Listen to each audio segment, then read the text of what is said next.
Setelah dia menikam Umar bin Khattab, dia pun berusaha lari, tetapi ada jamaah yang sedang di situ rame, maka dia pun dilayangkannya kan kisahnya. Habis selesai semua. Akhirnya 13 orang jamaah sholat itu terluka, 6 diantaranya meninggal dunia. Assalamualaikum warahmatullahi wabarakatuh. Hai kawan-kawan sekalian, apa kabar kalian semua? Semoga tetap dalam keadaan baik ya. Nah kawan-kawan, pada kesempatan ini kita akan membahas sebuah kisah yang sangat menarik dan menyedihkan, yaitu kita akan membahas sebuah kisah tentang wafatnya Umar bin Khattab radhiyallahu anhu. Yang mana kita ketahui bahwasanya Umar bin Khattab ini orang yang sangat pemberani, tidak mengenal rasa takut, tetapi akhirnya kawan-kawan dia mati terbunuh juga. Nah bagi kawan-kawan sekalian yang penasaran bagaimana kisah terbunuhnya Umar bin Khattab, simak terus video ini ya.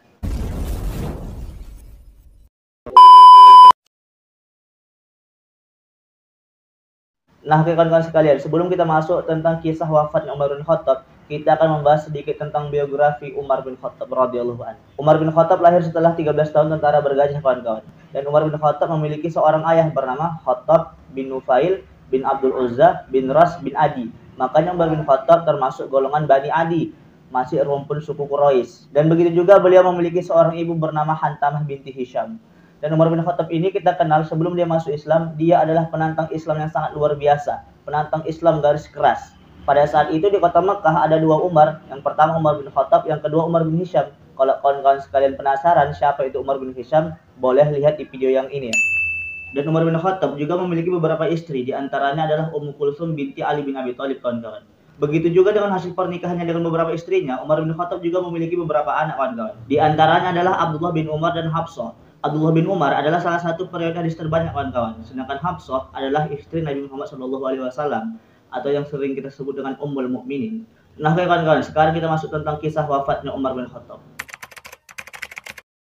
Pada masa pemerintahan Umar bin Khattab di Madinah, Islam menyebar luas di bawah kepemimpinan Umar bin Khattab, kawan-kawan, meliputi Jazirah Arab, Palestina, Suriah, Mesir, Persia. Maka pada saat itu gubernur Persia bernama Mughirah bin Syu'bah memiliki seorang budak bernama Abu Lu'lu'ah, kawan-kawan. Sedangkan Abu Lu'lu'ah ini adalah orang yang sangat pandai, adalah orang yang sangat mahir dalam membuat senjata. Di antaranya membuat pedang, perisai, begitu juga membuat alat untuk menyalurkan air, kawan-kawan. Maka Mughirah mengirim surat kepada Umar bin Khattab supaya budaknya ini bisa memasuki kota Madinah, kawan-kawan. Tetapi ditolak sama Umar bin Khattab karena Abu Lu'lu'ah, budaknya Mughirah, tidak memeluk agama Islam, kawan-kawan. Maka tidak diperbolehkan sama Umar bin Khattab memasuki kota Madinah. Karena ketika itu peraturan Umar bin Khattab tidak boleh seorang pun memasuki kota Madinah kecuali orang Islam. Tetapi Mughirah tidak putus asa. Dia selalu mendesak Umar bin Khattab untuk supaya budaknya ini bisa memasuki kota Madinah dan membantu penduduk muslim di sana, kawan-kawan. Akhirnya diizinkanlah oleh Umar bin Khattab. Ketika Abu Lu'lu'ah ini sampai di kota Madinah, kawan-kawan, ia mengadu kepada Umar bin Khattab. Karena setiap harinya ia selalu dimintai uang oleh Mughirah bin Syu'bah sekitar 100 dirham. Maka ia pun mengadu kepada Umar bin Khattab. Ia merasa tidak terima. Akan tetapi jawaban Umar bin Khattab di luar prediksi Abu Lu'lu'ah. Umar bin Khattab mengatakan kepadanya, "Berbaktilah engkau dan berbuat baiklah kepada tuanmu." Maka mendengar jawaban itu, ternyata Abu Lu'lu'ah sakit hati dengan jawaban Umar bin Khattab ini tadi, kawan-kawan. Sampai-sampai ia mengatakan, Umar bin Khattab adalah pemimpin yang adil, tetapi tidak dengan diriku. Sangkinkan dia sakit hatinya. Umar bin Khattab adalah pemimpin yang adil, tetapi tidak dengan diriku, kata Abu Lu'lu'ah ini, kawan-kawan.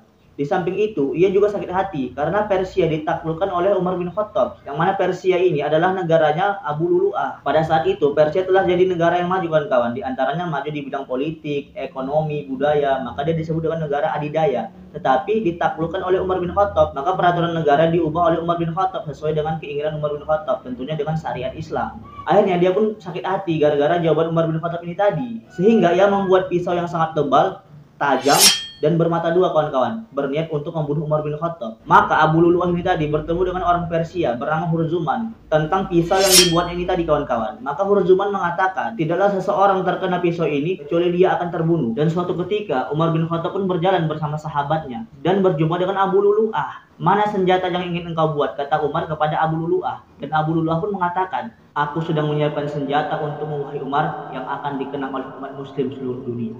Dan Umar bin Khattab pun terbesit dalam hatinya dan mengatakan kepada sahabatnya, kawan-kawan, "Apakah Abu Lu'lu'ah sedang mengancamku?" Ternyata dia pun merasa juga, kawan-kawan, Umar bin Khattab ini mengancam ini, kata Umar bin Khattab dalam hatinya. Dan disinilah saatnya Umar bin Khattab terbunuh, kawan-kawan. Pada suatu hari ketika Umar bin Khattab ingin melaksanakan sholat subuh, maka seperti biasa ia pun berangkat dari rumahnya dan mengimami sholat subuh ketika itu, kawan-kawan. Ternyata Abu Lu'lu'ah telah mengendap-endap memasuki masjid, kawan-kawan. Seperti biasa Umar bin Khattab mengimami jamaah subuh, dia mengatakan luruskan shaf kepada jamaahnya.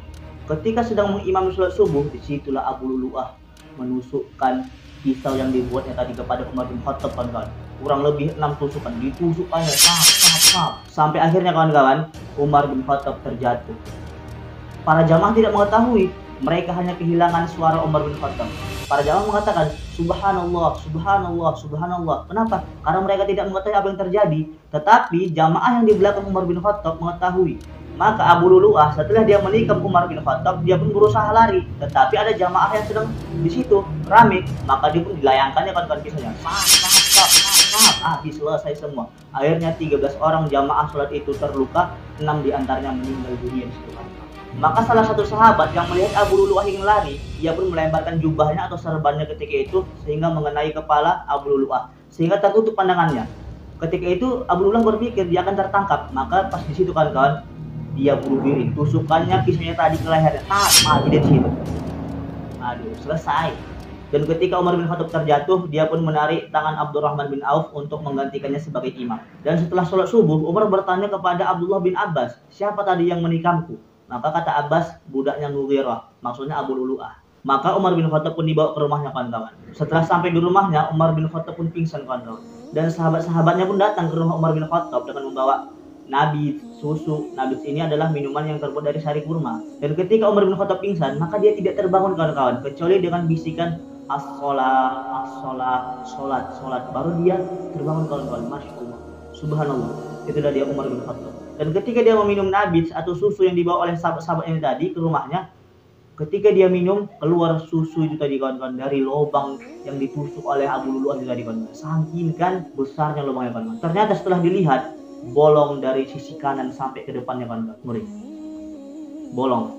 Tetapi Umar bin Khattab masih bisa bertahan. Dan dia pun tersadar dari pingsannya. Umar pun melanjutkan sholat subuhnya, kawan-kawan. Dan setelah itu Umar pun menyuruh anaknya Abdullah bin Umar untuk menemui Ummul Mukminin Aisyah ketika itu, kawan-kawan. Dan apabila nanti ia wafat, ia meminta izin kepada Aisyah supaya dimakamkan di samping makam dua sahabatnya, kawan-kawan, yaitu Rasulullah dan Abu Bakar. Akhirnya Abdullah bin Umar pergi menjumpai Aisyah, kawan-kawan, dan menyampaikan pesan yang disampaikan oleh ayahnya kepada Aisyah. Maka mendengar hal itu, Aisyah pun menangis. Apa kata Aisyah?